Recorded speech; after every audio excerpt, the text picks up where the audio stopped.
तो दोस्तों स्वागत है आपको हमारे पार्ट 2 व्लॉग में। देखिए किस तरीके से यहाँ लाहौरी जीरा की अनलोडिंग हो रही है। काम जोरों पर है लेकिन इस गर्मी में गला सबका सूख रहा है। सब यही सोच रहे थे कि काश कुछ खाने पीने का जुगाड़ हो जाता ताकि ठंडे पानी के साथ थोड़ा पेट पूजा भी हो जाए। तभी हमारे जीनियस बॉय सुमंत के दिमाग की बत्ती जलती है। वो बोले क्यों ना गर्मा गर्म समोसे लाए जाएं, सब मिलकर खाएंगे तो मजा आ जाएगा।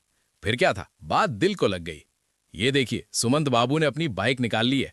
भाई साहब ने धूप से बचने के लिए बाकायदा दुपट्टा ओढ़ लिया है, बिल्कुल देसी स्टाइल में। धूप वाकई बहुत तेज है लेकिन समोसे की चाहत हमें रुकने कहाँ देने वाली थी।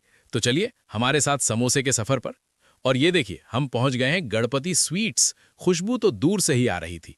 यहाँ देखिए कितने शानदार ताजा और एकदम करारे समोसे रखे हुए हैं। भाई साहब अब इन्हें हमारे लिए पैक कर रहे हैं।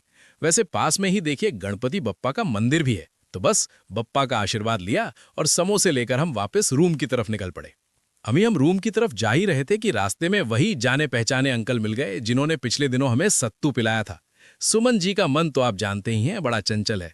देखते ही बोले नेकी और पूछ पूछ, चलिए एक एक गिलास सत्तू भी हो जाए। अंकल ने सत्तू बनाना शुरू ही किया था कि सुमंत बाबू की नजर पास वाले ठेले पर पड़ी। अब उन्हें चाहिए ताजा खीरा। देखिए किस तरह फर्स्ट क्लास खीरा छीला जा रहा है। ऊपर से नमक लगाकर जो इसका स्वाद आएगा, आहा। वापस अंकल के पास आए तो वही पुरानी घिसी पिटी लेकिन मजेदार कहानी शुरू हुई। अंकल ने बड़े प्यार से सत्तू में प्याज, जलजीरा और अपने खास मसाले डाले और उसे हमारे सामने पेश कर दिया।